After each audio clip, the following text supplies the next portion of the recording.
வணக்கம். Welcome to Princy's Authentic Kitchen. இன்னைக்கு என் ஃப்ரெண்ட்ஸுக்காகவும் ஒரு ஸ்பெஷல் ரிக்வெஸ்ட் வந்திருக்குது. ரவா லட்டு எப்படி செய்து காட்ட சொல்லி. ஸோ இன்றைக்கு நான் செய்கிற வந்து ரவா லட்டு. இது எப்படி செய்கிறேன்னு சொல்லி உங்களுக்கு ஸ்டெப் பை ஸ்டெப் காட்டுத்தரேன்.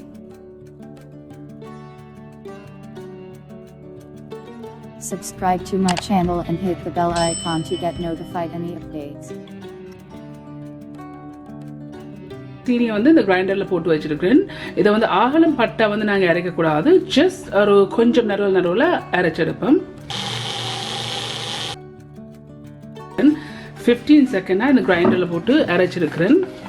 இது பட்டை அரைக்கையில் ஒரு 15 செகண்ட்ஸுக்குள்ளே தான் இதை வச்சு அரைச்சிருக்கிறேன். ஸோ நெக்ஸ்ட் ஸ்டெப்பு காட்டுத்தாரேன். 2 டேபிள் ஸ்பூன் நெய் வந்து மீடியம் ஹீட்டில் அடுப்பில் தாச்சி வச்சுக்கொண்டு போடணும். 20 கிராம் காஜு வந்து போடுங்க. இப்போ வந்து இதை கொஞ்சம் வந்து இந்த நெய்யுக்கு போட்டு கொஞ்சம் வதக்கி எடுப்போம். அதே தாச்சியில் வந்து 20 கிராம்ஸ் ப்ளம்ஸ் போட்டு இதே மாதிரி தான் அங்கே சைடில் வச்சு பொரிப்போம்.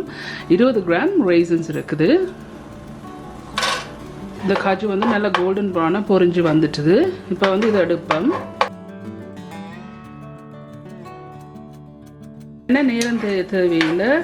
இதை போட்டு ஒரு 1 மினிட்டுக்கு தேவையில்லை. ஒரு கொஞ்சம் காணும். உங்களுக்கு தெரியுது அப்படி ஊதி கொண்டு வருது. இப்போக்கு இது ரெடி. இந்த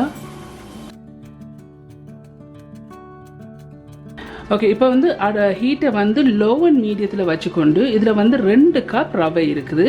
இந்த ரவையை வந்து இந்த நெய்யடை போட்டு வறுத்தெடுப்போம்.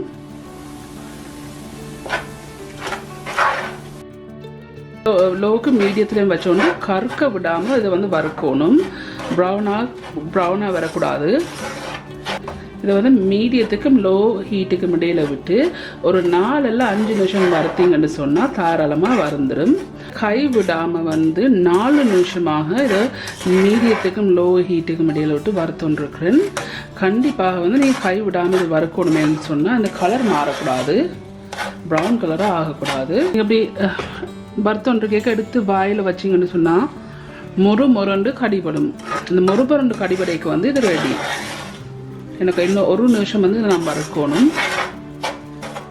எல்லாமே வந்து 5 நிமிஷமாக இதை மீடியத்துக்கு லோவில் ஹீட்டில் வந்து வறுத்துருக்கிறேன்.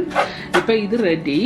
ஸோ இதுக்கு வந்து நான் வறுத்து வச்ச ரேசன்ஸையும் cashew நட்ஸையும் போட்டு இதோட மிக்ஸ் பண்ணுறேன். 1/2 டீஸ்பூன் ஏலக்காய் பவுடர் போடுங்க. 1/2 கப் வந்து சீனி நான் அரைச்சி வச்ச நறுவல் அதையும் போடுங்க.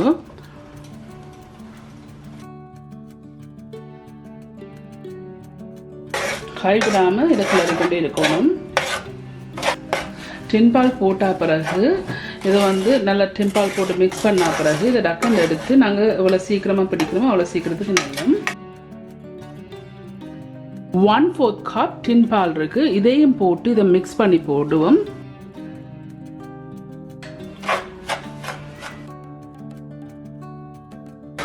ஆகலம் கூல் பண்ண வைக்கக்கூடாது.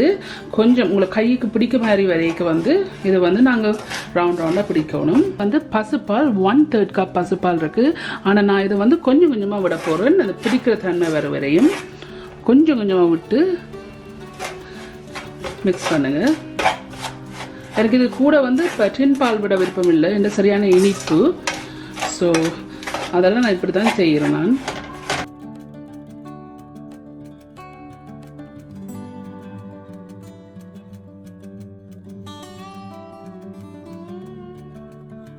இப்போ நான் அடுப்பை வந்து நிப்பாட்டிட்டு நெக்ஸ்ட் ஸ்டெப்பை காட்டுறேன்.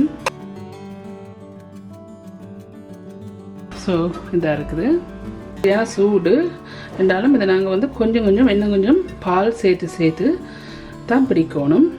இதாக இருக்குது.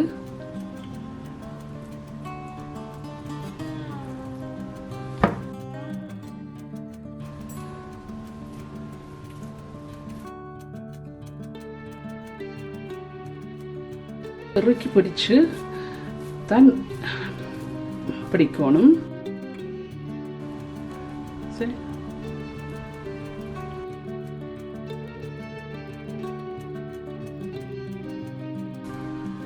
ஸோ அடுப்புலேருந்து எடுத்து நான் உடனே வந்து இதை பிடிக்கிறேன். நான் எனக்கு பெருசாக சூடு தெரியலை. உங்களுக்கு சூடாக இருந்தேன்டா கொஞ்சம் ஒரு ஒரு 1 minute மாதிரி விட்டுட்டு பிடிக்கலாம்.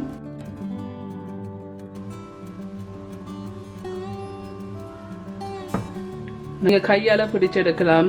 எல்லாட்டிக்கு வந்து இந்த ஊரில் வந்து முந்தி செய்வாங்கன்னு சொல்கிறோம் மம்மி.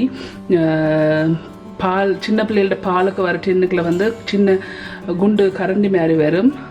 அதுக்குள்ள வந்து அடைஞ்சு போட்டு அந்த அச்சில் எடுக்கிறவங்க நீங்கள் அப்படியும் செய்யலாம். உங்களுக்கு விருப்பம் மேலே மாதிரி இந்த லட்டு செய்யலாம்.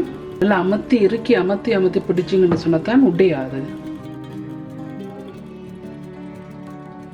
நாங்கள் தண்ணி சேர்த்து இதை வந்து பிடிக்கக்கூடாது.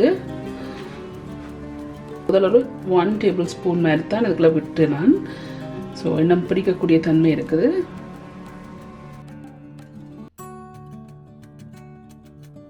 லட்டெல்லாம் நான் எல்லாம் பிடிச்சு போட்டு உங்களுக்கு காட்டுறேன் பிளேட் பண்ணி.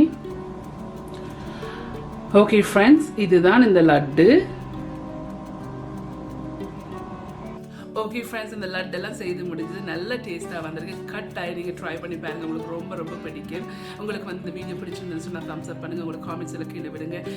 உங்களுக்கு வந்து இந்த சேனல் வந்து இன்ட்ரெஸ்டிங்காக பிடிச்சிருந்தேன்னு சொன்னால் சப்ஸ்கிரைப் பட்டன் அமைத்து அதுக்கு பக்கத்தில் பெல் ஐக்கனை அமைத்து எனக்கு ஒரு சப்போர்ட் தாங்க. மீண்டும் இன்னொரு இன்ட்ரெஸ்டிங்கான டிஷ்ஷில் சந்திக்கும் வரையும் நன்றி, வணக்கம்.